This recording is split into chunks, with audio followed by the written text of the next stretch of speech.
안녕하세요. 결혼한 지 1년이 된 아직은 신혼을 즐기고 있는 30대 새댁입니다. 오전은 사연을 틀어놓고 집안 정리를 하는 게 일과 중 하나예요.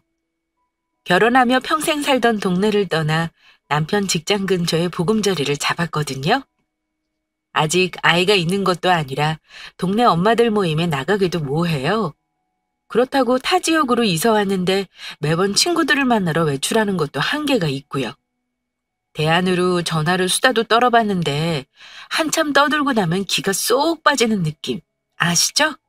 그래서 사연을 듣게 되었습니다. 사람 사는 이야기가 궁금했거든요. 그렇게 쌓아온 삶의 지혜를 결국 저도 사용하게 되었어요. 좋은 게 좋은 거라고 가정교육을 받고 자란 제가 강경하게 제 뜻을 굽히지 않을 수 있었던 건 정말 사연 덕분이에요. 말도 안 되는 요구를 받아줘서 그 끝이 좋았던 분들은 단 하나도 없었거든요. 그래서 저도 정신 차리고 입장을 밝힐 수 있었죠. 다행히 줄 잘 선 남편 덕분에 교통정리 확실히 되고 잘 지내고 있습니다. 결혼하고 별다른 문제 없이 사는 것 같았어요. 그런데 변수가 생겼죠. 시어머님이 말도 안 되는 합가를 요구하기 시작했거든요. 시어머님이 사시는 아파트의 재개발 문제가 거론되는 시기였어요. 창혁아, 나 불안해 못 살겠다. 재개발된다 이야기 나오기 시작하니 언제 되나 걱정도 되고, 아무리 재개발 소리 나고 10년이라지만 10년 동안 뜬 마음으로 살 거 생각하면 벌써부터 한숨 나오고, 아무래도 여기 세주고 나는 다른 데 이사 가는 게 나은 거 아니니? 엄마, 그게 무슨 소리야? 어차피 똑같지. 아무리 재개발 10년이라도 순차적으로 진행되는 거 눈에 보일 거고, 지금 집 팔면 손해고, 그렇다고 미리 다른 집 전세로 들어가는 것도 또 이사 생각하면 별로 아니야? 그냥 살아. 그게 내 마음대로 되니?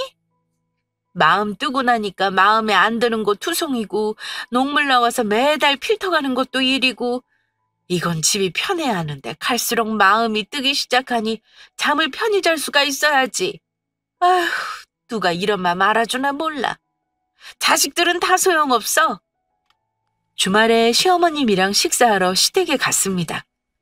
단지 여기저기에 재개발 추진을 위한 플랜카드들이 붙어있는 게 눈에 띄었어요. 시어머님이 사시는 아파트는 오래된 주공아파트였거든요. 안 그래도 재개발 이야기가 오래전부터 나왔는데요. 언젠간 하겠지라는 막연한 생각으로 지냈는데 이제 하나둘 수면 위로 올라오기 시작한 거죠. 남들은 재개발된다는 소리를 들으면 그렇게 좋아한다는데 저희 시어머님은 달랐습니다. 불안해서 못 살겠다며 한숨을 푹푹 쉬셨거든요. 집값이 뛰고 안 뛰고 문제는 크게 중요하게 생각 안 하셨어요.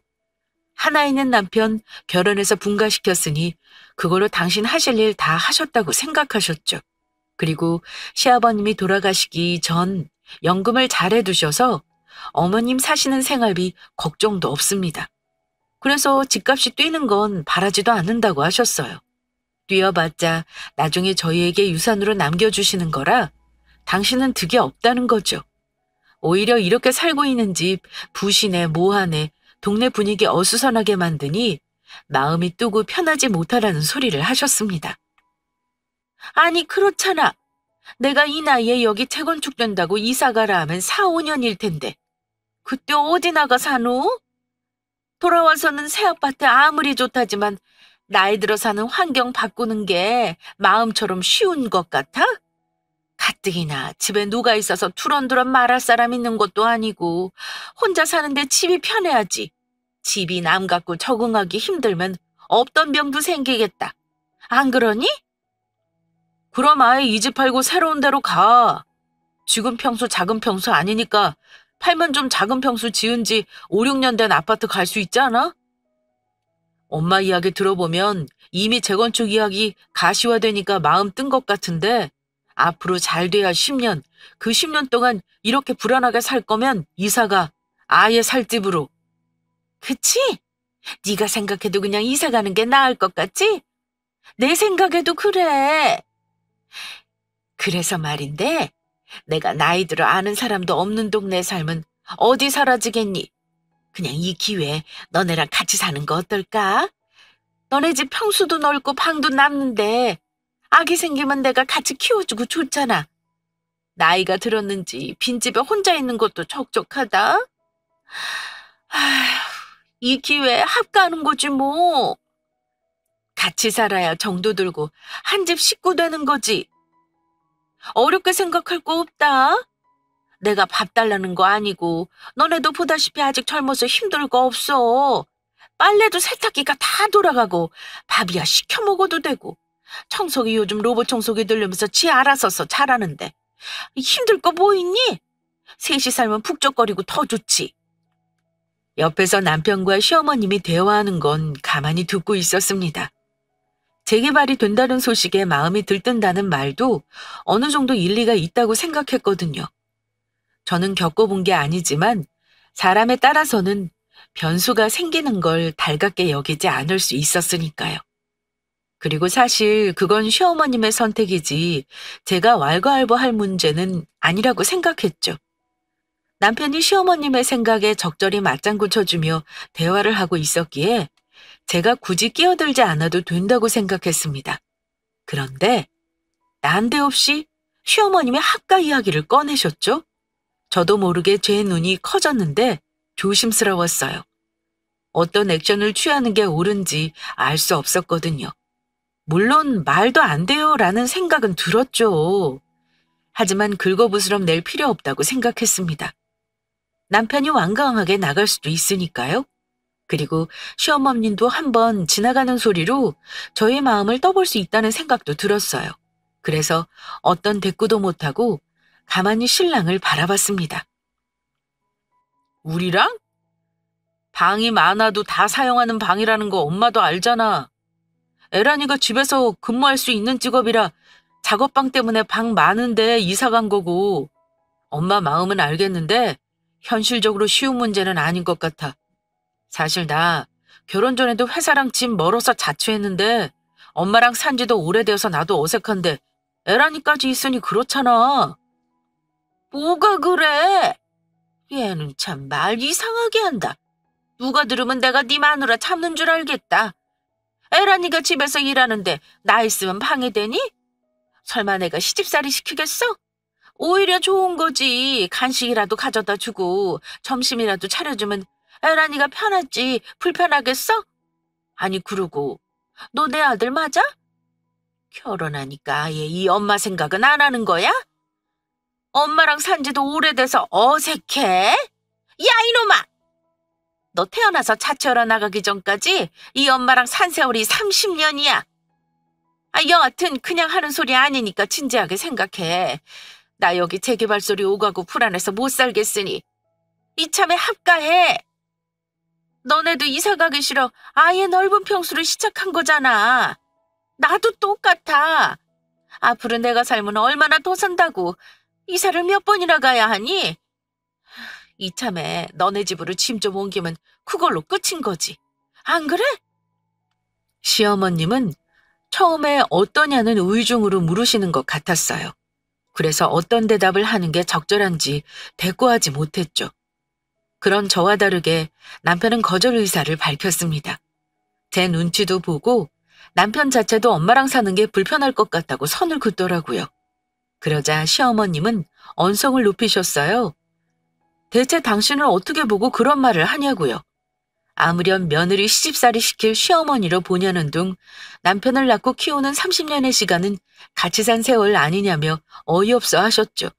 그러면서 결국 시어머님의 결정에 따르라는 형식이었어요. 단호하게 한 집에서 함께 살자는 거였어요. 당시 생각은 전했으니 진지하게 생각하라고 말은 하셨지만 사실 그렇게 하겠다. 니네는 받아들여라. 이런 말투였어요.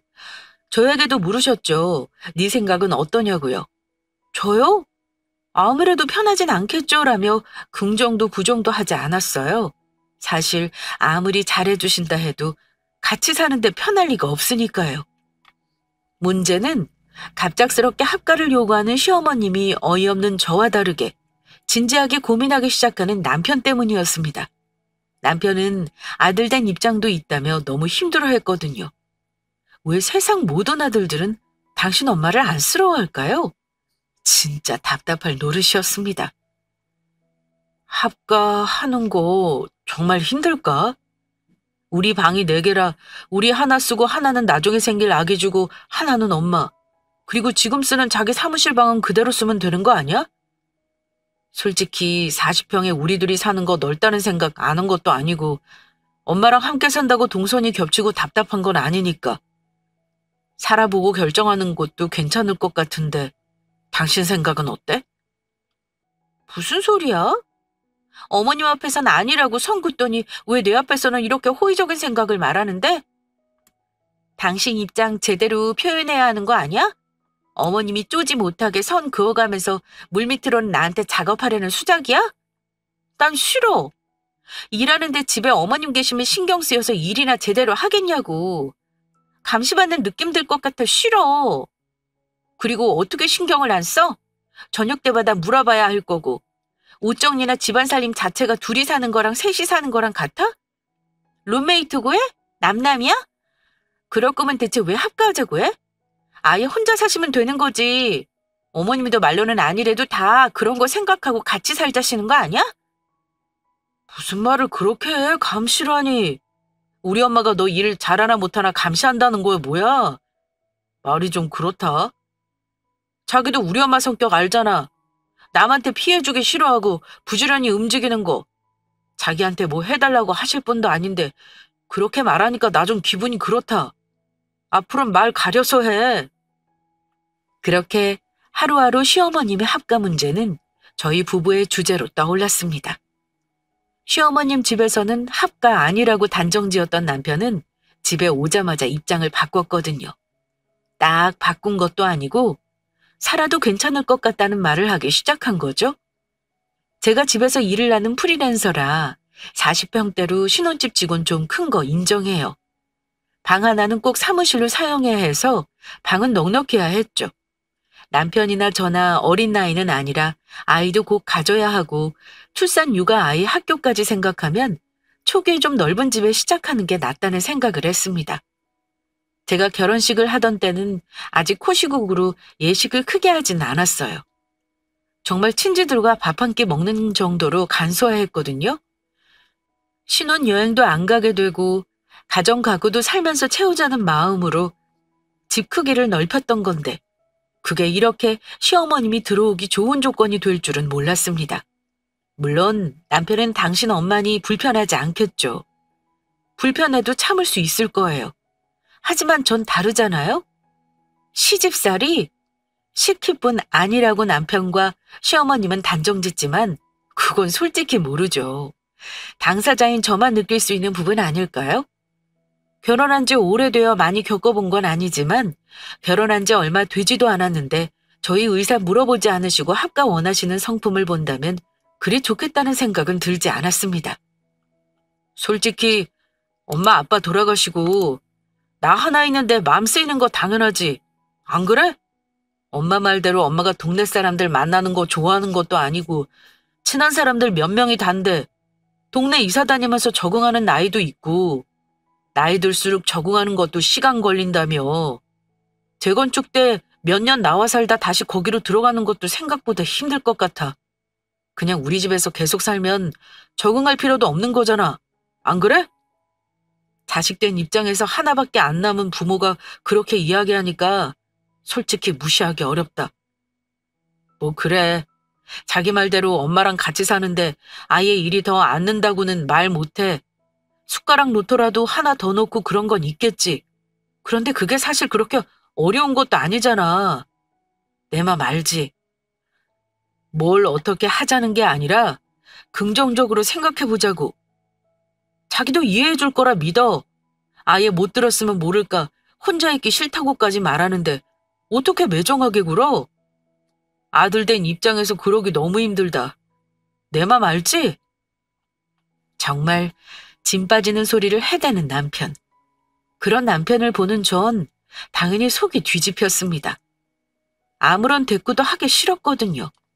그런데 그런 저의 마음을 아는지 모르는지 싫다고 말했는데도 계속 식사할 때마다 또 출근할 때 틈 있을 때마다 남편 생각을 저에게 말했어요. 독백 형식으로 혼자 읊조리는 것 같이 말하다가 어느새 저에게 말하는 것처럼 말하기도 했죠. 결론은 하나였어요. 혼자 있는 엄마의 말을 흘리기 뭐하다는 그 아들의 마음. 제가 이해하고 동조하길 바라는 거죠.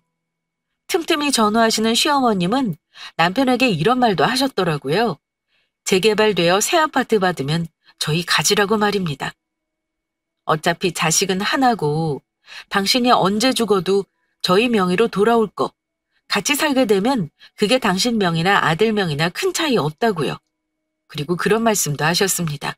그때 손주 태어나서 집이 좁으면 새 아파트 팔고 변두리 전원주택 지어 살아도 좋겠다고요.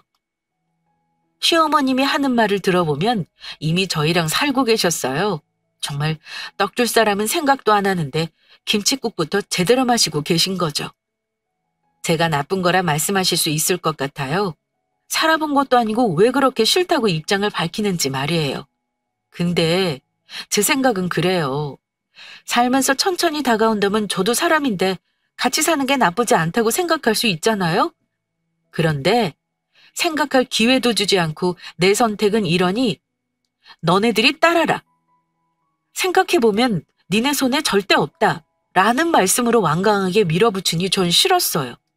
제 입장, 제 생각, 저에 대한 배려는 하나 없이 추진하시는데 같이 살면? 제 자리가 있을까 싶었죠.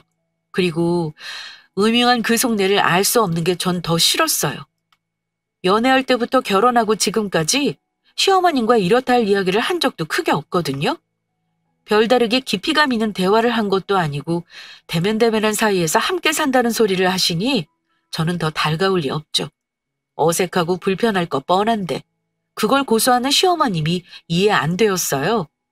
그런 건 아랑곳하지 않고 시어머님 말에 휘둘리는 남편도 꼴보기 싫었고요. 당연한 이야기지만 전 당연히 합가는 안 된다고 강경하게 대응했습니다.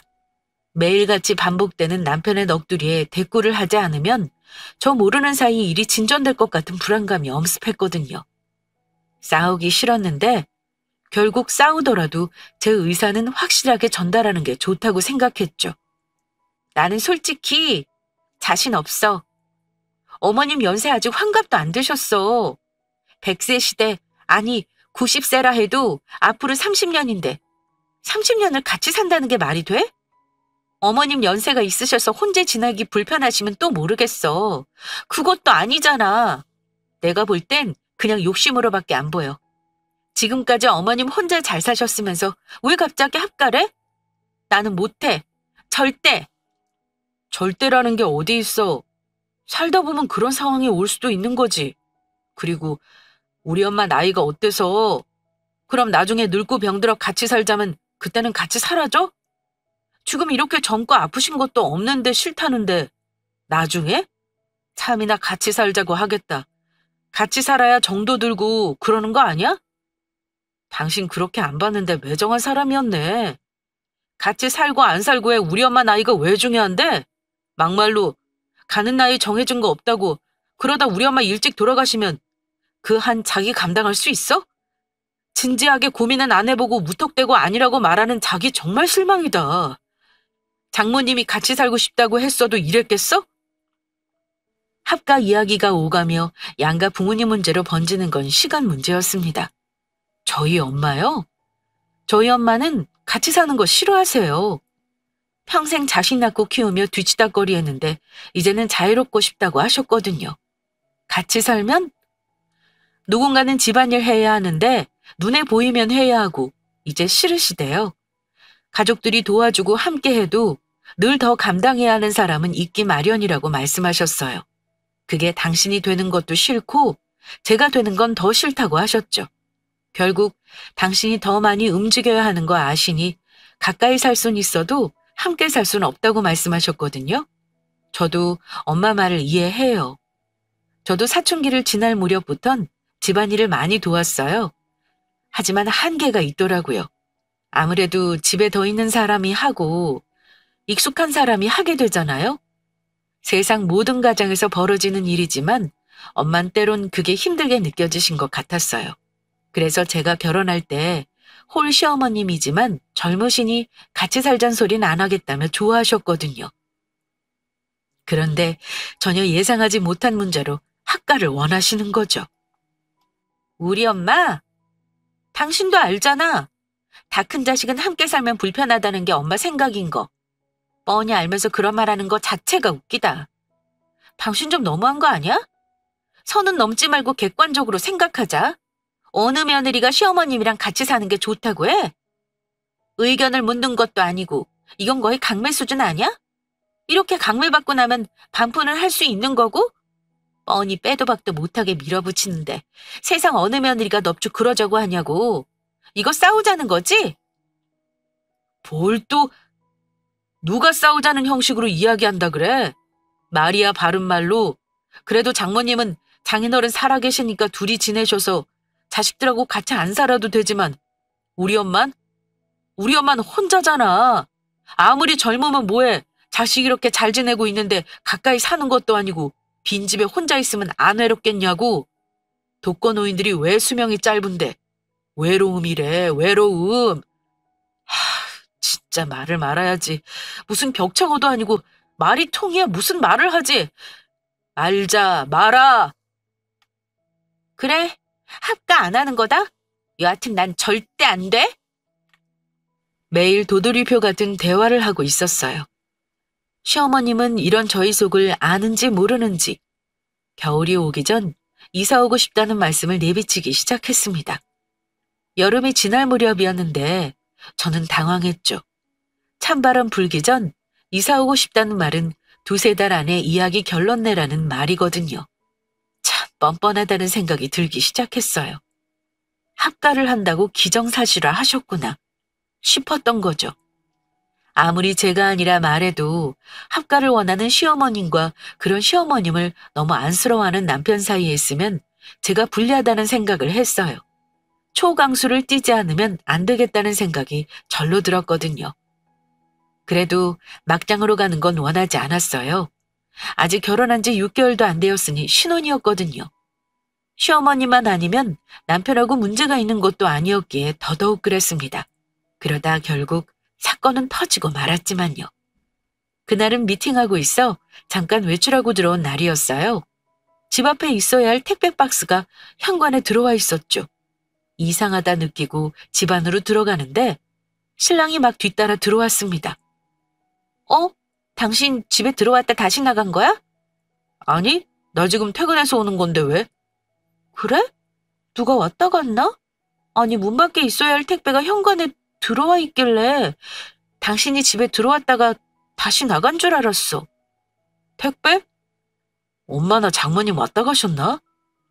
저희 신혼집 비밀번호는 저희 엄마도 알고 시어머님도 알아요. 시어머님이 비밀번호를 알고 싶어 하셔서 알려준다고 남편이 그랬거든요. 그래서 그럼 저도 친정엄마에게 알려준다고 했죠. 상관없다는 말에 양가 어머니께 비밀번호를 오픈했어요. 집안에 있으면 이중잠금으로 또 잠그면 된다고 생각했죠. 빈집에 누가 왔다 갔다 하는 거 사실 썩 좋은 건 아니지만 좋게 생각하기로 했어요. 깔끔하게 정리하고 사는 편이라 책 잡힐 일 없다 자신했고요. 그랬는데 막상 빈집에 누군가 왔다 갔다는 사실이 썩 좋게 느껴지지 않았죠. 남편은 시어머님이나 친정엄마 둘 중 하나라고 생각하는 것 같았어요. 하지만 전 알죠. 시어머님이라는 거요. 저희 친정엄마는 오면 온다, 가면 간다 말씀하실 분이거든요. 무엇보다 굳이 번거롭게 오지 않으실 분이라는 것도요. 그런데 지금 이 분위기에서 말 꺼내면 그것 자체가 싸움으로 갈 것 같아 말하지 않았어요. 안 그래도 시어머님 학가 문제로 남편과 사이가 좋지 않았거든요. 좋게 좋게 끝내고 싶은 마음이었습니다. 그때까진 그랬어요. 아무래도 안 되겠어. 이렇게 시간만 보내면 나도 자기도 엄마도 마음만 상하지 않겠어? 우선 같이 살아보고 결정하자. 안 해보고 못한다고 말하는 건 말도 안 되고 지금도 같이 못 사는데 나이 들어 어디 아플기라도 하면 그땐 설마 우리 엄마 요양원에 보낼 거 아니지? 그러니까 나중을 위해서라도 같이 살아보는 게 맞는 것 같아. 딱 1년만 살아보고 그때 다시 이야기하자. 갑자기 그게 무슨 소리야? 지금까지 생각해보자 했던 거 아니었어? 왜? 낮에 어머님한테 전화라도 왔어? 나 아직 당신이랑 결혼하고 같이 산 지 몇 개월밖에 안 됐어. 그런데 어머님이랑 살자고? 당신하고 같이 사는 것도 서로 맞춰가는 중인데 여기에 어머님까지? 당신 너무한 거 아니야? 뭐가 너무해? 솔직히 우리 엄마 혼자 있으니 언제든 같이 살 거라는 거 한 번쯤은 생각했을 거 아니야? 그게 좀 일찍 당겨졌다고 생각해. 그리고 당신도 손해 아니잖아. 지금 엄마 사는 아파트 6억인데 재개발돼서 새 아파트 분양받으면 10억 정도는 하지 않겠어? 그럼 우리 노후 대비도 그걸로 끝이고 당신 손해보는 것도 없잖아. 엄마 연금 꼬박 나와서 생활비가 더 드는 것도 아니고 사실 우리가 이득이면 이득이지. 뭘 그렇게까지 생각하고 그래? 갑자기 칼이라도 뽑은 듯 같이 살자는 말을 하기 시작했습니다. 아무리 생각해도 안 해보고 못한다고 단정짓는 것. 앞으로 엄마와 아들 관계를 끊자는 말이나 다름없대요. 같이 살아보고 정 불편하면 옆집으로 오던 하자는 말을 하는데 속 터졌습니다. 꼭 같이 살아봐야 아나요? 거기에 더 나아가 금전적으로 손해도 아닌데 왜 싫다는 말 먼저 하냐며 성화였습니다. 지금 살고 있는 시어머님 아파트 매매가가 재개발되면 더 오를 텐데 절대 손해보는 거 없다고 저에게 말하더라고요. 거기에 하나 더. 생활비가 더 들 이유도 없으니 일단 살아보고 이야기하는 게 맞다고요. 제가 지금까지 알던 사람 맞나 싶은 의심도 들었습니다. 연애 때도 결혼하고 나서도 전혀 그럴 분위기 풍기지 않았거든요. 시어머님의 합가 이야기를 듣고 처음엔 마음 쓰는 척하더니 결국 안 되겠다는 논리로 저에게 1년이라도 살아보고 다시 말하자는 남편. 제가 바본가요? 같이 살게 되면? 그 이유는 뻔할 텐데 제가 두 발로 걸어서 구렁텅이로 들어갈 수 없다는 절박함이 생기더라고요. 이득? 살면서 내가 피 말라갈 텐데 그게 이득이야? 그깟 10억 없어도 돼. 내가 능력 없는 것도 아니고 100세 시대에 요즘 여성 평균이 80세가 넘었는데 앞으로 20년도 더 있어야 돼. 그 돈이 와닿기나 해? 설령 와닿는다 해도 살면서 내 목숨값이라고 생각하면 난 전혀 달갑지 않은데? 안 받고 지금처럼 따로 사는 게 난 더 나아. 그거 몰라서 하는 소리야? 와, 너 진짜 독하다. 그게 지금 할 소리야? 평균 수명 80세? 지금 우리 엄마 언제 돌아가시나 그거 계산해서 손해니까 필요 없단 말이야? 살면서 목숨값? 말이 지나친 거 아니야? 우리 엄마가 너 잡아먹어? 시집살이 시킨대? 아침 저녁 따박 밥 차리래? 아니잖아. 아니 왜 살아보지도 않고 우리 엄마나 나 이상한 사람 만들어? 당신 너무한 거 아니야? 해보고 나서 그런 소리 해. 아니면 그땐 어쩌려고 이런 소리 마음대로 하는 거야? 생각 좀 해보고 말해. 내뱉는다고 다 말이 아니잖아. 당신이나 생각하고 말해. 그래, 당신 엄마니까 안쓰럽고 걱정되는 거 다 오케이. 내가 그것까지 뭐라고 안 할게. 근데 결혼했으면 적어도 당신 엄마가 아니라 내가 우선돼야 하는 거 아니야? 그럴 거면 왜 결혼했어? 봐봐, 지금도 합가 하나로 이렇게 당신이랑 나 틈만 나면 눈에 불 켜고 싸우는 거 두는데 어머님 있으면 이 센슬 왜 이러세요? 이거 못 나요? 이게 아주 보자 하니까 뭐가 어쩌고 어째? 탕여기가 뭔가 힘들어하는 것 같다니. 다 네가 이렇게 이 시애미를 못된 년으로 만드니까 탕여기 마음이 남아 나겠니? 뭐 목숨값? 너 말 잘했다. 이게 어디서 감히 시어머니 무서운 줄 모르고 좋은 게 좋은 거라고 좋게 말할 때 합가했으면 오죽 좋아. 모잘났다고 아들이랑 엄마 사이를 갈라나? 너 때문이었어. 다 너 때문이었다고. 어머니 놓으세요. 놓고 말해요. 당신 뭐해? 보고만 있을 거야.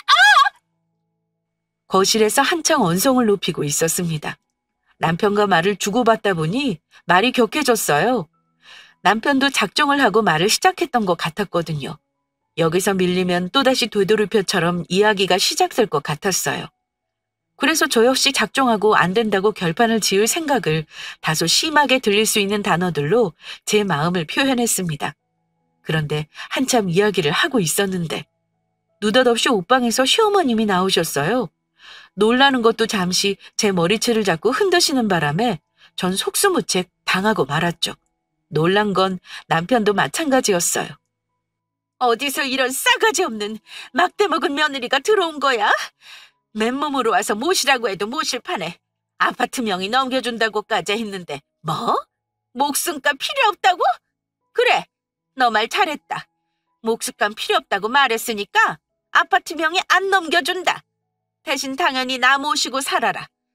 어디 며느리가 시어머니 무서운 줄 모르고 이렇게 기고만장하게 따박따박 남편 말하는데 말대꾸하는 꼬락서니 하며 내 같이 살면서 버릇 제대로 잡아야겠다. 내 아들 잡아먹으려니 바로 여기 있었네. 싸가지 없는 년. 너한테 이런 대우 받으라고 내가 아들 하나 곱게 키워 장가 보낸 줄 알아? 아들하고 엄마 사이 갈라놓는 며느리가 바로 여기 있었네. 너 잘 만났다. 아주 임자 제대로 만났어. 엄마, 그만해. 이거 놓고 말해. 에란이 다치기로 하다면 어쩌려고 이렇게 머리채를 붙들고 난리야. 이거 놓고 말해. 어머니, 이거 놓으세요. 시어머님이 제 머리채를 잡고 뒤흔드니 더는 안 되겠다고 생각한 남편이 뜯어 말렸습니다. 저는 솔직히 그것도 어이없었어요. 시어머님이 옷방에서 나온 것부터가 잘못된 거라 생각했거든요. 그런 건 하나도 안중에 없던 남편. 시어머님이 하고 싶은 말 거의 다 할 때까지 상황을 방관했던 남편. 이런 식이면 도살장 끌려가는 소처럼 학가를 막을 수 없겠다는 생각이 들었습니다. 남편 앞에서 이렇게 기고만장한 시어머님과 그런 시어머님이 하고 싶으신 말할 때까지 내 방패막이가 되지 못하는 남편이라면 더 살 필요가 없다는 생각까지 들었거든요. 가능한 마지막까지 가고 싶지 않았던 전 마지막 카드를 꺼내야 했습니다. 그래도 남편하고 연애부터 결혼까지 합가 문제만 빼면 모든 게 좋았기에 사용하고 싶지 않았어요. 하지만 중간에서 중심을 잡지 못하는 남편을 보니 꺼내야 했습니다. 이렇게 살 수 없다는 생각이 절실했기 때문이죠. 당신 봤지? 우리 집에 아무렇게나 들어오시고 그래, 올 수 있다 쳐. 비밀번호 공유했을 땐 오라는 거나 다름없으니까. 근데 적어도 빈집에 들어오셨으면 우리 들어왔을 때 왔다고 알려주셔야 하는 거 아니야? 쥐새끼처럼 염탐하러 오신 것도 아니고 몰래 옷방을 숨어 계시다 이렇게 난데없이 우리 대화하는데 내 머리채 낚아채는 게 말이 돼? 어머님이 어떻게 날 생각하시길래 그래도 된다고 생각하시는지 어머님 태도에서 다 나오잖아? 그런데 나보고 같이 살라고? 미쳤어? 당신 나의 어머님이야. 어머님 계신 데서 선택해. 당신 나랑 살면 합가 요구할 거면 이혼해. 지금 어머님 나한테 이런 거 이혼 사유도 충분할 테니까 깨끗하게 갈라서. 자기야, 미안해. 나도 엄마가 이렇게까지 할 사람인 줄 몰랐어. 자기 말이 다 맞아. 그러게 엄마는 우리 들어왔을 때 왔다고 이야기하시지. 왜 옷방에 숨어 있다가 에란이 머리채를 잡고 그래요? 나도 엄마랑 못 살아. 이렇게 나 있는데도 에란이 머리채 잡는데 에란이랑 어떻게 한 집에서 살아? 가뜩이나 나는 출근하고 에란이는 집에서 일하는데 엄마랑 둘이 집에 못 두겠어. 나 에란이 없으면 못 사니까 합가 이야기는 다신 하지도 마. 그리고 엄마, 나한테 합가 이야기 할 거면 앞으로 나보고 살 생각하지도 말고. 다행히 1초 망설임도 없이 남편은 이혼은 절대 안 된다며 시어머님과 합가 이야기를 다시 꺼내지 말라고 못 박았습니다. 남편 보는 앞에서 마누라 머리채 잡았으니 이건 빼도 박도 못한다며 시어머님을 한참 나무랬거든요. 시어머님이요? 저 버릇없다고 제 버릇 단단히 잡을 생각에 기고만장하셨다가 제 앞에서 바로 꼬리 내리고 깨갱하는 남편을 보니 넋이 나가셨죠. 남편이 합가에 합자만 꺼내도 앞으로 안 보고 살 거라고 강경하게 말했거든요. 그리고 저 역시도 시어머님 앞에서 말했기에 시어머님은 어떤 말도 하시지 못했습니다. 자식 이혼하는 걸 누가 보고 싶냐고 말씀하시며 조용히 현관문으로 나가셨거든요. 솔직히 마음 같아선 하나하나 다 따지고 싶었죠. 몰래 옷방에 숨어있던 것 자체가 소름 끼쳤으니까요. 그런데 한편으론 그런 순간이 없었으면 어떻게 한 번에 다 교통정리가 되었을까 싶더라고요. 그리고 궁금하기도 했어요. 대체 시어머님은 뭘 믿고 당연하게 합가한다고 생각하셨을까 하고 말이죠. 지금은 비밀번호도 바꿨어요. 저희 엄마야 원래 관심 없으신 분이셨고 시어머님은 알았다 한 말씀 하셨고요. 정권이 바뀌며 재개발이 올해 한창 활개를 띈다는 기사들이 많죠. 그래서 시어머님 아파트도 그러려나 보는데 정말 말 나오고 10년이라는 말이 실감나요. 안전진단 받으려 모금도 해야 하고 갈 길이 정말 멀더라고요. 웃긴 이야기 하나 해드릴까요? 재개발하려면 안전진단금이 모여 안전하지 않다고 판정받는 게 먼저잖아요. 그럼 각 가정마다 4, 50만 원 정도 모금을 해야 하고요. 알아보니 저희 시어머님 아직 안전진단금 모금도 안 하신 거 있죠? 그래놓고 불안하다, 합가해야겠다는 논리는 어떻게 피셨는지 모르겠네요. 요즘에 시어머님 댁에 식사하라도 잘 안 가요. 남편만 종종 어머님 얼굴 뵈러 가고요. 좋게 지내고 싶어도 제 집에 몰래 숨어 있다 제 머리채 잡은 게 도무지 이해도 안 되고 뵙고 싶지도 않더라고요. 남편이요? 저에게 강요하지 못해요. 그 순간을 보기도 했지만 시어머님 가고 한 소리 했거든요. 머리채 잡히는데 그거 빠르게 떼놓지 못한 당신도 나쁘다고요. 혹시나 살면서 언제까지 시어머님께 꽁하게 있을 거냐는 말하면 당신 머리채 잡아 한 움큼 머리털 뽑아 대머리 만들어준다고 했어요. 그랬더니 한 손으로 자기 머리 만지며 그럴 일 없으니 제 마음대로 하라고 했죠. 그래서 사실 아직 모르겠어요. 저희 친정엄마가 시집살이 진짜 호되게 하셨거든요. 지금 생각해도 그 세월 어떻게 버텼는지 모르겠다는 말씀을 하세요. 다시 돌아간다면? 못 살 것 같다는 말씀도 하시는데 지금은 친할머니 근처에 모시고 계세요. 함께 사는 건 아닌데 뭐랄까 심보 고약한 늙은이지만 안쓰러운 부분도 있다고 말씀하시네요. 세월이 흘러 기억도 흐려지면 미워도 또 그렇게 살게 된다는 제가 알 수 없는 말을 하시죠. 저도 그럴까요? 시간이 한참 흐르면 합가하자고 말도 안 되는 요구하시고 제 머리채 잡으시며 나쁜 며느리라고 욕했던 시어머님을 그런가 보다 바라볼 수 있는 마음이 생길까요? 아직 자신 없지만 애써 노력하진 않으려고요. 엄마 말대로 세월이 흘러 무색해지면 또 그렇게 살아가겠죠. 그래도 한 차례 고비를 넘겨 지금은 편한 상태로 지내고 있습니다.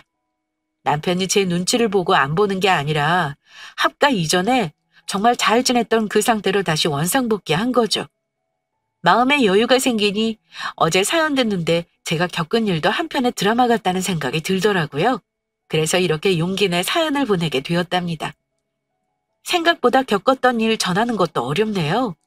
더 많이 전하고 싶은데 너무 길 것 같아 줄이고 또 줄였거든요. 지루하지 않게 제 이야기 전하고 싶었는데 어땠는지 모르겠네요. 그래도 끝까지 들어주셔서 감사합니다. 늘 행복하세요. 안녕하세요, 썰TV 여러분. 이곳에서 종종 사연을 듣기만 했지 이렇게 써보는 건 처음이네요. 저는 6개월 전에 이혼한 30대 중반 여성이고요. 3살 난 아들이 하나 있습니다. 이혼해서 혼자 애 키우느라 힘들겠다 걱정하시는 분들 계실 것 같아요. 다행히 아빠가 물려주신 건물이 있어서 여자 혼자 아들 키우기 무섭지 않네요. 사연 들으면 못되고 이상한 사람들 천지던데 예전 시대 인간들도 만만치 않아서 저도 사연 보냈습니다. 거지근성 가득한 시댁에서 벗어나 돌싱맘이 되기까지의 이야기를 들려드릴게요. 그럼 제 이야기 본격적으로 시작해 보겠습니다. 우리 아빠는 동네에서 유명한 구두쇠였어요. 그래서 저는 어릴 때부터 아빠에게 자주 혼났던 기억이 납니다. 너 아빠가 화장실에 갈 때 휴지 몇 칸 쓰라고 했어? 그리고 대체 양치할 때 치약을 얼만큼 쓰는 거야? 네가 썼다 하면 치약이 푹푹 줄어들어. 나 그렇게 많이 안 썼는데. 안 쓰기는. 네가 낭비하는 휴지랑 치약이 얼마인 줄 알아? 아빠 정말 너무해. 그게 뭐 얼마나 한다고. 내가 그렇게 많이 쓴 것도 아닌데 맨날 혼내기만 해. 당연히 혼내야지. 아까운 줄 모르고 막 써대는데. 이거 사. 푼돈이라고 무시하지 마. 이렇게 작은 것부터 아껴야 큰 돈 모을 수 있는 거야. 네 엄마랑 너는 아낄 생각 안 하고 막 써버리지만 그나마 나라도 열심히 아끼니까 우리 집안이 이 정도로 사는 거라고. 가만 보면 제 엄마랑 똑같아. 감사한 줄 모르고. 너 앞으로 휴지는 큰 거 볼 때만 써. 치약 쓸 때는 아빠한테 꼭 검사받고. 아빠, 어떻게 큰 거 볼 때만 휴지를 써? 그건 말도 안 되지. 아, 다른 데는 물로 닦으면 되지. 그거 뭐야, 비데 모르냐? 비데 쓰는 사람들이 휴지 안 쓰고 물로만 닦잖아. 오히려 그게 몸에 좋다더라. 우리 집은 비데 없잖아. 귀찮게 어떻게 매번 물로 닦아. 그러지 말고 비데 하나 사줘. 그럼 휴지 아낄 수 있잖아. 배보다 배꼽이 더 크면 되겠냐? 솔직히 우리 집 오래됐잖아.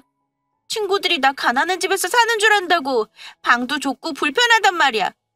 그러지 말고 우리 이사 가자, 아빠. 어? 아유, 시끄러워. 이사는 무슨. 그렇게 싫으면 네가 돈 벌어서 사든가. 그리고 너 요즘 밤늦게까지 방에 불 켜놓던데. 앞으로 11시 되면 전체 소등할 거니까 그렇게 알아. 핸드폰도 조금만 들여다봐. 이거 사. 한 번 충전할 때마다 전기료가 얼만데. 아빠.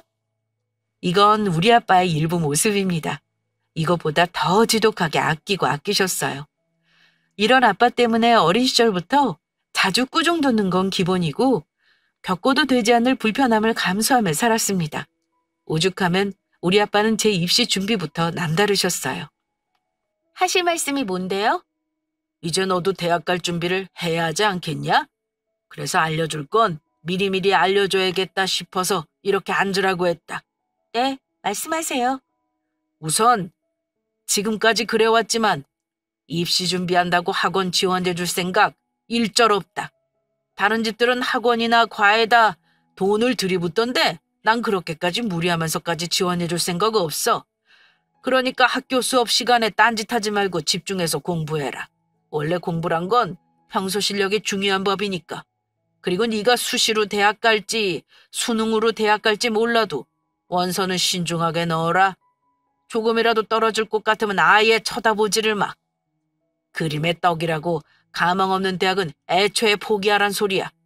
원서비가 한두 푼 하는 것도 아니고 괜히 돈 버리게 하지 말고 대학 원서는 딱 3군데만 넣어라. 그 목표로 열심히 공부해. 대학 입학하면 졸업할 때까지 등록금은 내주마. 대신 용돈은 일절 없어. 성인 되면 용돈 버리지만 너 스스로 할 줄 알아야 돈 귀한 줄 아는 법이야. 알겠냐? 학원이랑 과외는 기대도 안 했어요. 용돈도 제가 집안일 도와드려야만 주시니까 그것도 그러려니 이해하고요. 하지만 원서는 안 돼요. 수시 쓸 때 1차가 있고 2차가 있는데 그건 어떻게 하라고요. 1차 때 신중하게 새 곳으로 원서 쓴다고 해도 떨어질 수 있는 거잖아요. 그러니까 아빠 말은 신중하게 쓰라는 거 아니야. 괜한 돈 버리게 하지 말고. 세상에. 어느 아빠가 이렇게까지 돈을 아낄까요? 그것도 지금까지 살아온 딸 인생에서 가장 큰 고비를 앞둔 마당에 말이죠. 입시 문제마저 지독하게 돈을 아끼는 아빠 덕에 결국 묵묵히 듣고 있던 엄마가 나서주셨습니다. 당신 입시 준비하는 애 기운 빠지게 그럴 거예요? 부모라면 자식에게 지원해주는 건 당연한 거예요. 그런데 어떻게 그걸 아깝게 생각할 수 있어요? 당신이 엄청난 구두쇠인 건 알았지만 이 정도로 매정하게 나올 줄은 몰랐네요. 이게 뭐가 매정한 거야? 미리미리 돈 무섭다는 거 알려주는 건데. 이게 다 부모로서 자식에게 해줄 수 있는 교육이라고. 그건 당신 생각이죠. 됐어요. 개가 똥을 끈 짓 다 내 업보예요. 진작 당신이랑 이혼하고 위자료 왕창 받는 거였는데 물러터져서 그러지 못했으니 내 딸이 피해보는 거죠 뭐. 뭐야? 아빠가 하는 말 신경 쓰지 말고 너 열심히 공부만 해. 대학 원서랑 용돈은 엄마가 어떻게든 마련해 줄 테니까. 당신 무슨 돈이 있다고 마련해 준대? 내 주머니에서 몰래 빼돌리기라도 하려고? 됐네요. 치사해서 당신 돈 건드리지도 않아. 나 우리 딸 위해서라면 뭐든 해주고 싶은 사람이에요. 부모로서 그게 당연한 거고. 그간 당신 때문에 내 딸한테 얼마나 미안했는데요. 다른 집 애들은 학원에 과외에 전폭적으로 지원받는데 우리 딸 좀 봐요. 혼자 아등바등 공부하는 거 안쓰럽지도 않냐고요. 하긴 당신이란 인간이 그렇지 뭐. 됐고 내가 벌어서 지원해 줄 테니까 그리 알아요. 이 나이에 당신이 뭘 알 수 있다고. 아서 괜히 나대다 다쳐서 병원값이나 물게 하지 말고. 아이고 안 그럴 테니까 신경 꺼요. 그래 엄마 괜히 무리하지 마. 집안일 하느라 팔이랑 무릎도 안 좋으면서 내가 알아서 공부할게. 지금껏 그래왔잖아. 아니야, 엄마가 지원해 줄 거야. 엄마 친구 춘희 아줌마 알지? 곧 있으면 반찬 가게 연다더라. 엄마 거기서 일하기로 했어. 그냥 반찬 만드는 것만 조금 도와주는 정도니까 그렇게 무리 되지 않아. 여태 집에서 해왔던 것들인데 눈 감고도 하지. 엄마가 학원은 못 보내줘도 우리 딸 쓰고 싶은 원서는 마음껏 쓰게 해줄게. 공부하느라 힘들 텐데 앞으로 집안일도 하지 마. 엄마가 용돈 챙겨줄 테니까. 엄마. 아이고 미쳤네 미쳤어. 그럴 돈 있으면 한 푼이라도 집안에 보태야지 뭘 해줘? 당신 제정신이야? 그동안 당신이 번 돈이라고 유세 떨었죠? 나도 내가 번 돈 유세 떨 테니 상관 말아요. 나 무슨 수를 써서라도 내 딸한테 지원해줘야겠으니까 앞으로 당신이랑 나랑 집안일 반반씩 하자고요. 얼마라도 생활비 낼 테니까. 뭐를 반반해? 이 사람이 정말... 자식을 위해서라면 물불 안 가리는 모성애가 이런 걸까요? 그동안 엄마는 아빠의 잔소리에도 묵묵히 따랐던 사람이었습니다. 그런 엄마가 처음으로 아빠에게 반격했고 몇십 년을 살아온 가정주부의 삶을 내려놓으셨어요. 아빠와 같이 경제활동하니 뭐든 반반해야 한다고 주장하셨습니다. 안 그러면 차라리 이혼하자며 강하게 밀고 나가셨죠. 따지고 보면 진작 이렇게 해야 했던 것 같아요. 어릴 때부터 봐오던 엄마의 삶이 정말 딱했기 때문입니다. 다행히 아빠는 한 걸음 물러나셨어요. 이혼 진행할 때 드는 돈하며 위자료 줄 돈 아깝다고 길길이 날뛰셨죠. 그 덕에 저는 엄마의 지원을 받아 공부에 집중할 수 있었지만 한편으로는 마음이 아려왔습니다. 엄마, 아니 왜 나와 있어? 날도 추운데. 그냥 엄마랑 같이 들어가려고 기다렸어. 이거 뭐야? 가게에서 팔고 남은 반찬. 춘희 아줌마가 너 먹이라고 이것저것 싸줬어.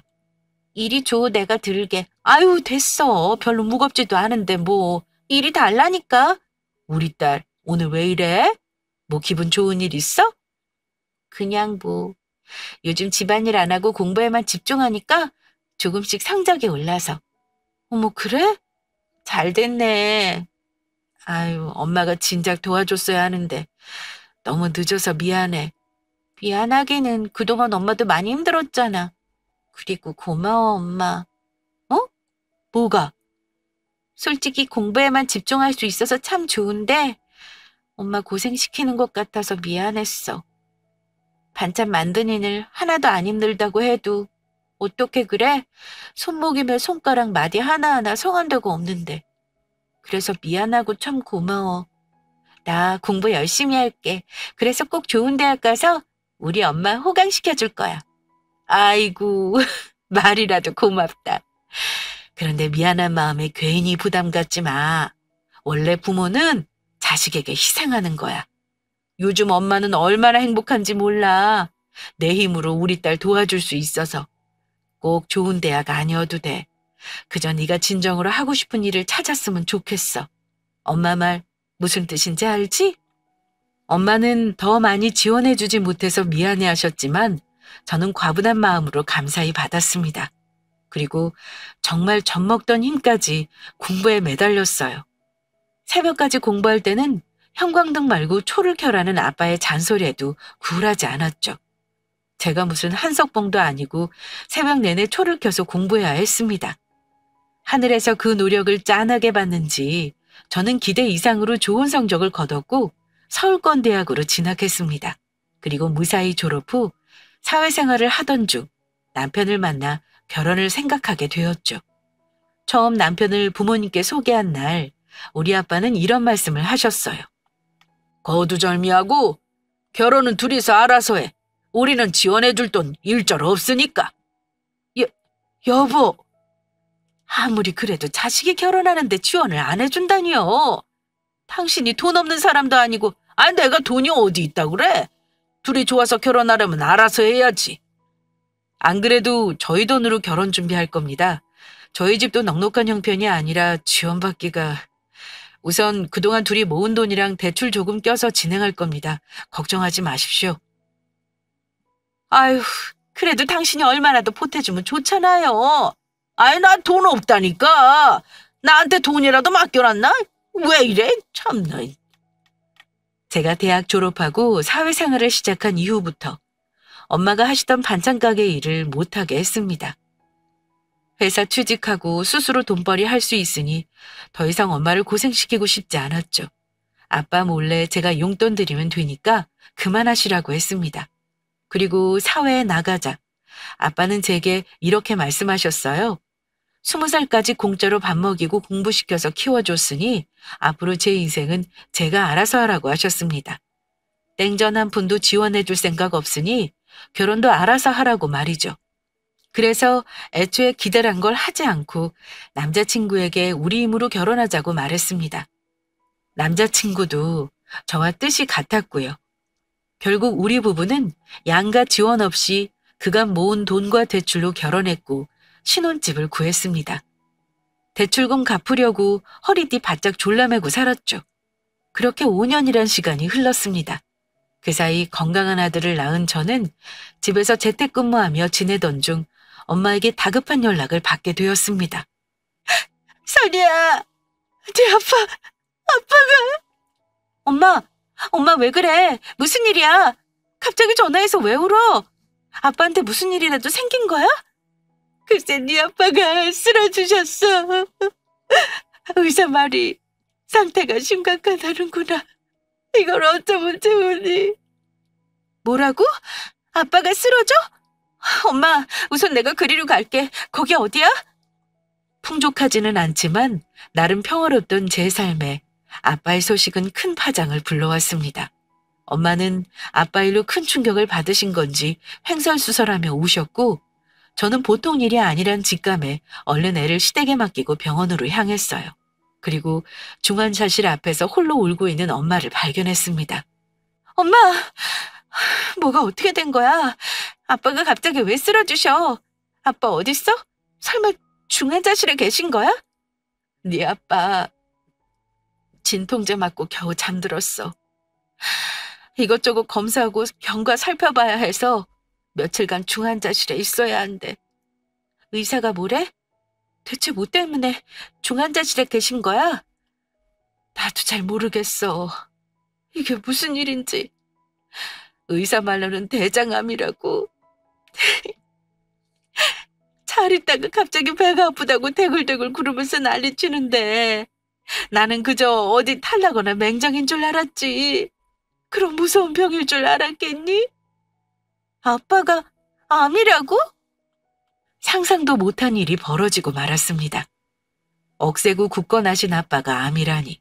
저도 다리에 힘이 풀릴 듯 충격이 큰데 엄마는 더 하셨겠죠. 엄마는 중환자실 면회 시간만 기다리며 계속 대기실에서 우셨어요. 제가 대신 있겠다고 해도 집에 가지 않고 식음을 전폐하셨죠. 이러다 엄마까지 큰일 날까 걱정된 저는 단판을 지어야겠다고 생각하고 의사와 면담을 신청했습니다. 그리고 아빠의 상태를 정확하게 들을 수 있었죠. 아빠가 대장암이라면서요. 뭘 어떻게 해야 하죠? 치료받거나 수술하면 괜찮은 거죠? 바로 치료 시작하면 나아질 가능성 어느 정도인가요? 유감이지만 어떠한 것도 어려운 상태입니다. 네? 그게 무슨... 여기 CT를 보면 하얗게 보이는 게 있죠? 이게 다 암입니다. 이렇게나 많이요? 이뿐만이 아니라 다른 장기에도 많이 전이된 상태예요. 현재로서는 치료나 수술이 불가한 상태입니다. 그런 게 어딨어요? 의사가 그렇게 말하면 안 되죠. 무조건 시도해봐야 하는 거잖아요. 안타까운 마음은 잘 알지만 치료나 수술 모두 의미 없다는 뜻입니다. 치료에 들어간다고 해도 워낙 퍼지는 속도가 빨라서 충분한 효과를 발휘할 수 없습니다. 더군다나 이미 많이 퍼져 있는 상태라 더 어렵고요. 또 수술은 암덩어리들을 절제해야 하는데 크기가 크고 전이된 곳이 많으니 손도 못 대고 그대로 덮어야 할 수준입니다. 그럼 우리 아빠는 이대로 죽는다는 말씀인가요? 네, 그렇습니다. 길면 6개월, 짧으면 3개월 정도밖에는. 이렇게 심각한 상황에서 치료와 수술은 환자에게 아무런 의미가 없습니다. 더욱 고통스럽게 할 뿐이죠. 가족분들과 잘 의논하시고 호스피스 병동으로 옮기시는 게 좋겠습니다. 암이라는 것도 충격인데 어떠한 것도 해볼 수 없는 상태라고 하니 절망적이었습니다. 제발 우리 아빠 좀 살려달라고 울고불고 애원해봐도 의사는 죄송하다는 말뿐이었어요. 하긴 제가 봐도 아빠의 상태는 심각했습니다. 장기 곳곳에 암이 퍼질 대로 퍼졌고 병원에서 해줄 수 있는 건 강한 진통제로 고통을 줄여주는 정도뿐이었습니다. 엄마에게 어렵게 아빠 상태를 전하니 엄마 역시 저와 같은 반응을 보이셨어요. 이게 다 나 때문이야. 그동안 배가 조금씩 아프다고 했는데 병원 가보라는 말만 했지 심각하게 생각하지 않았어. 내가 네 아빠 끌고 병원 데리고 갔으면 암이 다 퍼지지 않았을 텐데. 그게 왜 엄마 탓이야. 안 봐도 뻔해. 아빠가 병원비 아깝다고 그냥 참으셨겠지. 미련한 사람. 본인 몸 뻔히 알면서. 아파도 그깟 진료비 먹는 약 아깝다고 참는 사람인데 내가 그걸 병원에 한번 못 데려가고. 엄마는 스스로를 자책하며 힘들어 하셨습니다. 결국 아빠는 호스피스로 옮겨졌어요. 그리고 스스로 남은 시간이 얼마 없다는 걸 직감하셨습니다. 아빠, 지금 뭐해? 뭐 하기는 조금이라도 멀쩡할 때 정리할 건 정리해야지. 정리라니. 하지 마, 이리 줘. 아빠 아직 안 죽어. 그런 소리 하지 마. 나도 다 알아. 뭘? 아이, 호스피스는 죽을 날 받아놓는 사람들만 오는 곳 아니야? 그건 아플 때 진통제만 놔주고 끝이잖아. 치료받아봤자 못 고치는 몸이니 그런 거 아니겠어? 괜히 거짓말할 것도 없어. 내 몸 내가 잘 알지. 그러니까 참기는 왜 참아. 아프면 바로바로 병원 갔어야지. 그러게. 조금 더 아껴보자고 내 몸 축 나눈 줄 몰랐네. 그래도 참 다행이야. 네 엄마하고 너한테 이렇게 물려줄 게 있으니까. 뭐? 이거 받아라. 아빠는 제게 보시던 서류 봉투를 하나 건네셨습니다. 자세히 살펴보니 등기부 등본이었어요. 이게 뭐야? 모기는 너한테 주는 건물이지. 건물? 그렇게 크지는 않아. 살면서 아등바등 모았는데 그 정도밖에 안 돼요. 미안하다. 이왕이면 더 비싸고 좋은 건물이면 좋을 텐데. 그런 말이 어딨어. 됐어. 이깟 건물 받는 거 하나도 안 좋아. 아빠가 죽게 생겼는데 이게 다 무슨 소용이야? 그래도 기분 좋게 받아. 그동안 고생한 네 엄마랑 너한테 주는 선물이니까. 아빠한테 서운한 게 참 많았지? 그깟 돈이 뭐라고 참 부족하게 키웠지. 그런데 선이야, 아빠는 조금이라도 아끼고 아껴서 네 엄마랑 너에게 행복하게 해주고 싶었어. 이 건물 마련하기까지 많은 시간이 걸렸지만 그래도 죽기 전에 끝낼 수 있어서 다행이야. 아빠. 그동안 아빠가 혼만 내고 많이 지원해주지 못해서 미안해. 아빠도 우리 딸한테 많은 걸 해주고 싶었어. 부디 이 못난 아비를 용서해주렴. 그리고 엄마를 잘 부탁할게. 이제 내 눈치 보지 말고 엄마랑 하고 싶은 거 실컷 하면서 살아. 알았지? 그동안 소금보다 짠 아빠를 원망했습니다. 저와 엄마를 고생시키는 아빠가 미웠어요. 그러고 보면 아빠도 참 힘든 삶을 사셨습니다. 아끼고 아끼느라 더 누리지 못한 건 엄마도 저도 아니라 아빠였으니까요. 힘들게 모은 돈으로 우리 몰래 건물을 사셨을 줄 몰랐습니다. 그리고 무뚝뚝하기만 한 아빠의 진심을 알게 되니 주체할 수 없는 눈물이 흘렀어요. 그간 철없이 원망만 했던 저 자신이 미워질 정도로 괴로웠습니다. 아빠는 그렇게 3개월도 안 돼서 진통제로 고통을 잠재우다 지친 삶을 마무리하셨어요. 엄마와 저는 그런 아빠를 정성스럽게 보내드리려 정신없는 조문객을 맞이하며 슬픔을 나눴습니다. 그런데 조문객들의 조의금을 받던 남편이 슬쩍 제게 와서 건물 이야기를 꺼내더군요. 당신 건물 물려받아? 당신이 그걸 어떻게 알아? 진짜요? 장인어른이 정말 건물을 물려주셨어? 그니까 그걸 어떻게 알았냐고. 어떻게 알기는 당신이랑 장모님 하는 이야기 슬쩍 들었지. 그런데 몇 층짜리 건물이야? 어느 지역인데? 아, 위치가 중요한데. 뭐? 나는 장인어른이 당신한테 건물 물려줄 줄은 상상도 못했어. 장모님이랑 둘이 나누는 대화 듣는데 놀라서 자빠질 뻔했다니까. 전에 사주 봤을 때 아내 보기 좋다고 하더니 그게 진짜였나 봐. 당신은 정말 복덩이야. 내가 장가 한번 잘 갔다 잘 갔어. 지금 무슨 소리를 하는 거야? 건물 물려받는다니까 그게 그렇게 좋니? 당연히 좋지. 건물 물려받는 거 싫어하는 사람도 있어? 아무리 그래도 너무 좋아하는 티 내는 거 아니야. 그것도 아빠 장례식장에서. 아, 내가 언제 좋아하는 티를 냈다고. 그리고 솔직히 나쁜 건 아니잖아. 하루아침에 건물주가 된 건데. 아니지. 요즘은 건물주가 아니라 간물주라고 하더라.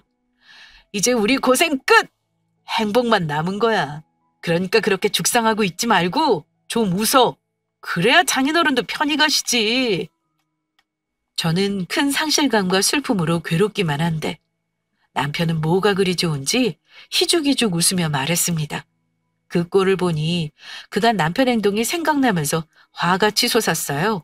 사실 남편은 사위로서 빵점인 사람이었습니다. 장인어른이 죽을 날 받아놓고 호스피스 병동에 계신 거 뻔히 알면서 딱 한 번 찾아왔어요. 거기다 마지막 임종 때도 전화 한 통 받지 않았습니다. 회식하느라 술에 잔뜩 취해서 뻗어 있었거든요. 뭐 대단한 사위라고 저리 말하는지 원망스럽기만 했습니다. 그게 아빠 일은 나한테 할 소리니? 당신은 양심이라는 게 있긴 한 거야? 아니, 뭘 또 양심까지 들먹이고 그래. 당신 속상한 건 알지만 너무 예민하게 구는 거 아니야? 말은 바로 해야지. 아직 장례 끝나지도 않았는데 좋아 죽겠다는 듯 웃으며 간물쭈거리는 너한테 기분 좋게 굴어야 하니?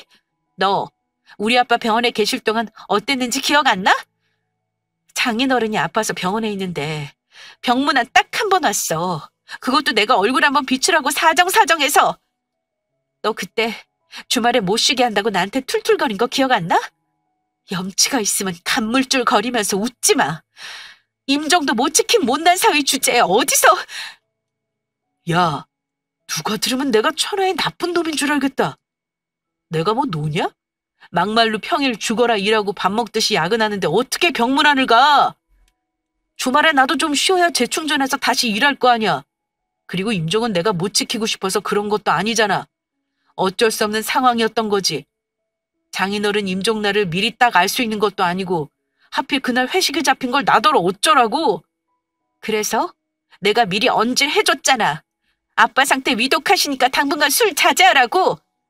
사회생활 안 해본 것도 아니고 왜 이리 정말.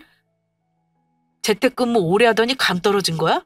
상사가 건네는 술을 어떻게 마다해? 그게 다 인사고과 연결되는 건데. 아무튼 난 내가 할 수 있는 선에서 장인어른께 최선을 다했어. 안 그래도 회사 일 바빠서 연차 쓰기 눈치 보이는 판국에 그것도 3일씩이나 자리 지키면 된 거 아니냐? 그래, 너 잘났다. 아빠 잘 보내드리고 나중에 다시 이야기해. 지금 너랑 싸울 기운도 없으니까. 보통 때 같으면 뭘 잘했다고 큰소리냐고 대판 싸웠을 텐데. 아빠가 가는 마지막 순간까지 못난 걸 보여드리고 싶지 않았습니다. 그래서 꾹 참고 견뎠어요.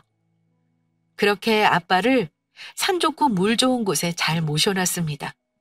겨우 지친 몸을 이끌며 집에 오자마자 시모와 신우가 저를 기다리고 있더군요. 그래, 사돈은 잘 보내드리고 왔니? 아유, 내가 같이 가면 좋은데 급한 일이 생겨서 못 갔네. 괜찮아요. 잘 모셔드리고 오는 길이에요. 혹시 마음 쓰여 기다린 거라면 괜찮으니 가셔도 돼요. 마침 저도 조금 피곤해서. 아니, 마음이 쓰이기도 하고 내가 우리 며느리 뭐 좀 먹이려고 기다렸지. 겸사겸사 할 말도 있고. 할 말이요? 그 사돈 말이다. 너한테 물려주신 게 있다며? 아들이 그러던데 건물 물려주셨다고? 저는 고개를 돌려 남편을 쳐다봤고 남편은 헛기침을 하더니 뻔뻔하게 큰 소리 쳤습니다. 아이, 그래 뭐. 내가 말했어. 근데 그게 뭐. 못할 말 한 것도 아니잖아. 큰일이니까 당연히 우리 엄마도 알아야지. 우리가 남들이 우러러보는 간물주가 되는 건데. 이제야 시모와 신우가 왜 저를 기다리고 있었는지 눈치챘습니다. 아빠 장례식장에 조의금 달랑 5만 원 내고 떡이며 전이며 이것저것 싸가려던 시모와 신우였는데 건물 물려받는다는 말에 득달같이 달려온 게 뻔히 보였어요.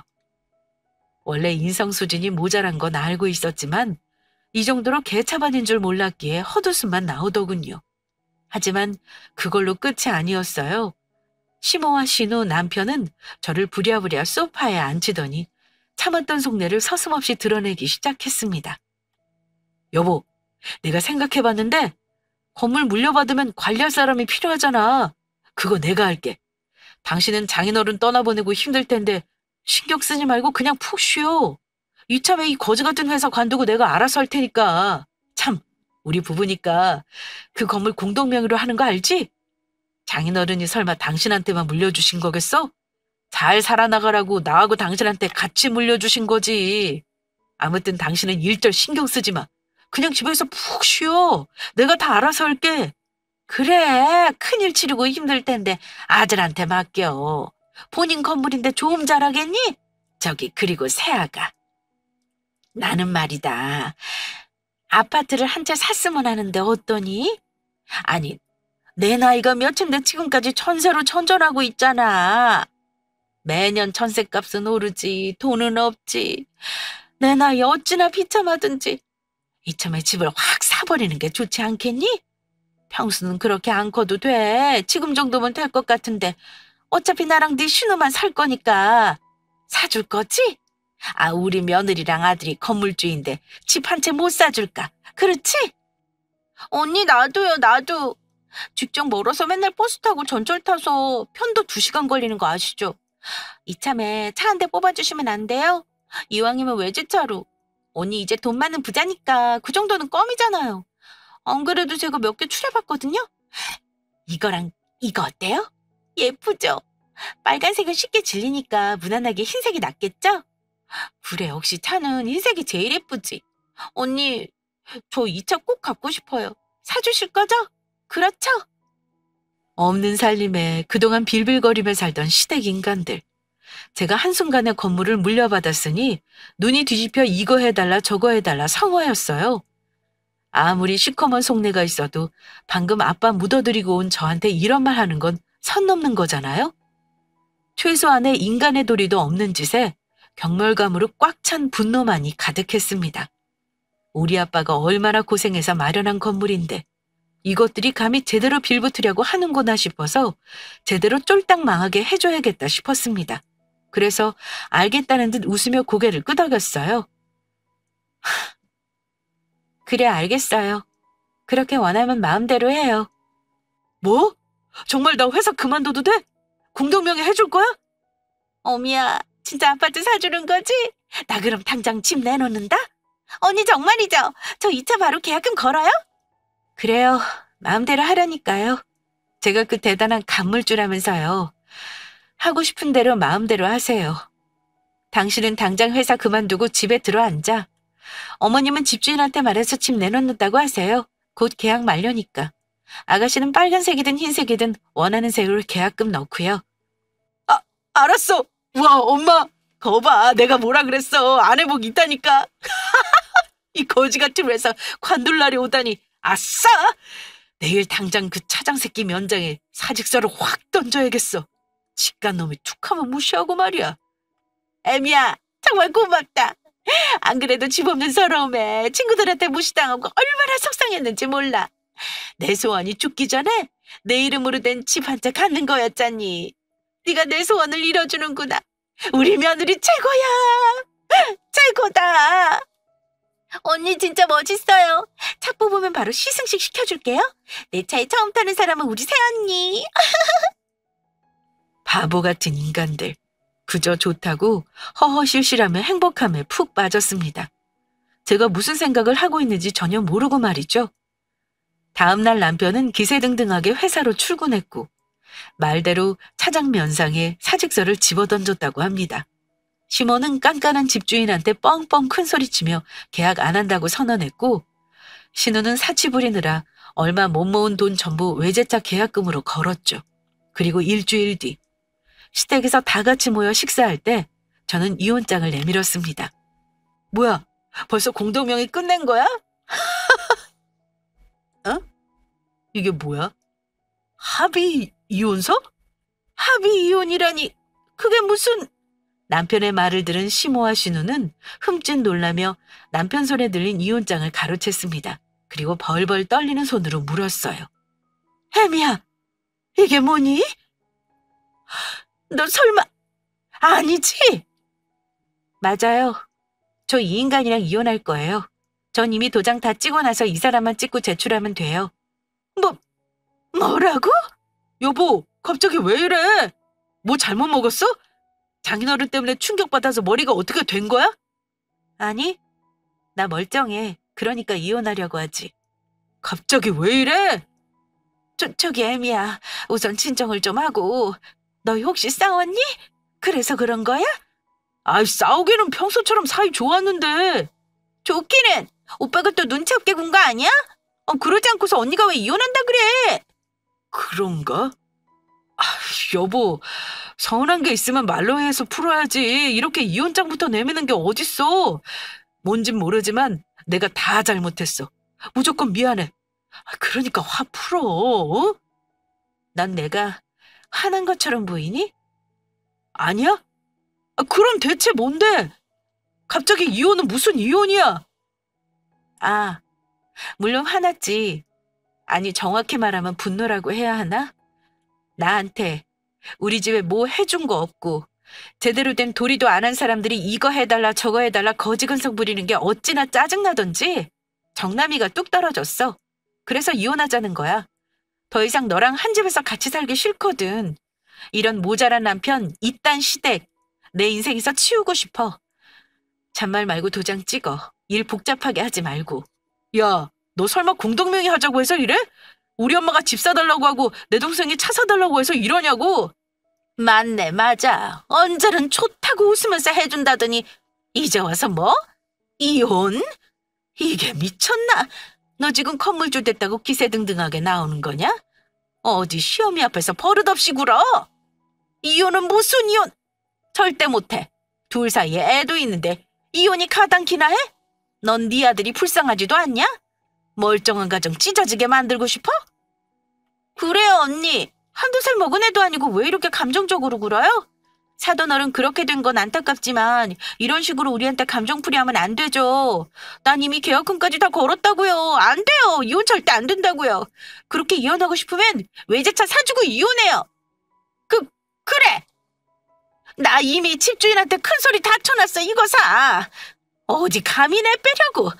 그렇게 이혼하고 싶으면 네가 받은 건물 반은 우리 아들한테 주고 내가 봐놓은 집 사줘라. 그럼 네가 하고 싶은 이혼 안 말릴 테니. 난 진짜 환장하겠네. 차장놈 얼굴에 사표까지 집어던졌는데 뭐 이혼? 너 진짜 생각 안 하고 막 살기로 작정했냐? 진짜 구질구질해서 못 들어주겠네. 지금 나랑 흥정해요? 아빠 일은 충격에 정신 나가서 이러는 줄 아나 본데 아니에요.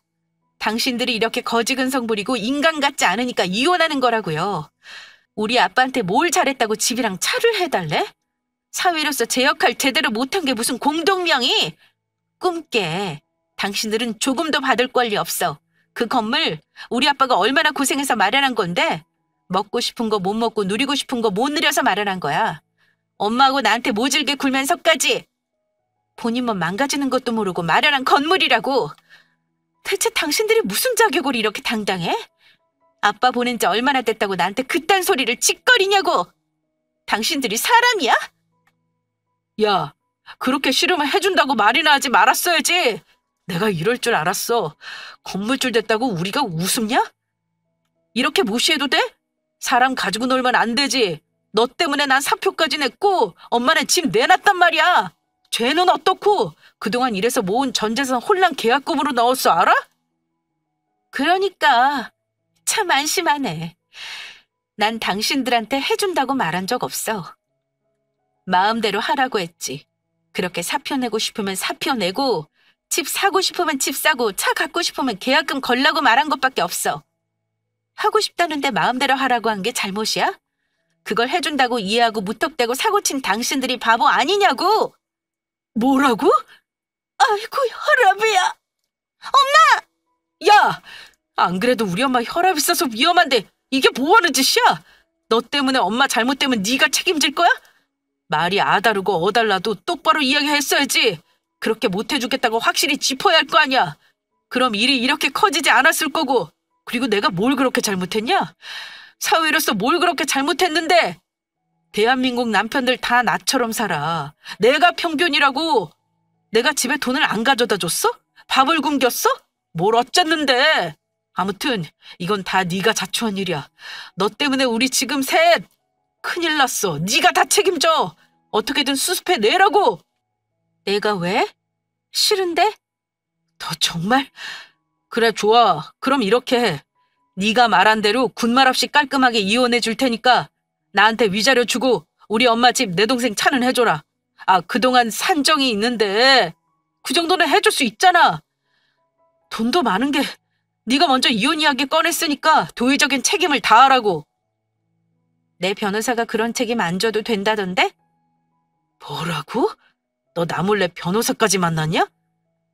그럼 내가 장난으로 이혼장 내민 줄 알았니? 그렇게 집이랑 차 사고 싶으면 네 돈으로 사. 쪽팔리게 나한테 구걸하지 말고. 너희들한테 이런 한 장도 주기 싫으니까 제대로 된 변호사 선임했어. 지금 사는 집마저 다 빼앗기기 싫으면 순순히 도장 찍는 게 좋을 거야. 그럼 네 몫은 줄 테니까. 그럼 저는 이만 가볼게요. 한순간에 실직자 됐는데 그 나이에 취업 준비 잘하고 어머님은 집주인한테 싹싹 비셔야겠네요. 참, 아가씨는 계약금 못 물릴 텐데 어떡해요? 뭐 나랑은 상관없으니까 알아서들 하시고. 그럼 전 가볼게요. 속 시원하게 제대로 참교육시키고 시댁을 빠져나왔습니다. 그날 이후 온갖 전화와 문자가 왔고 심지어는 친정집까지 찾아왔지만 별 소용 없었죠. 예정대로 이혼은 진행했고 제가 받을 수 있는 거 다 청구했습니다. 그들은 한순간에 쪽박차서 힘든 시간을 보냈지만 저는 아빠가 물려주신 건물로 엄마와 우리 아들 이렇게 셋이서 잘 살고 있습니다. 앞으로도 그럴 테고요. 그럼 지금까지 긴 사연 들어주셔서 감사합니다.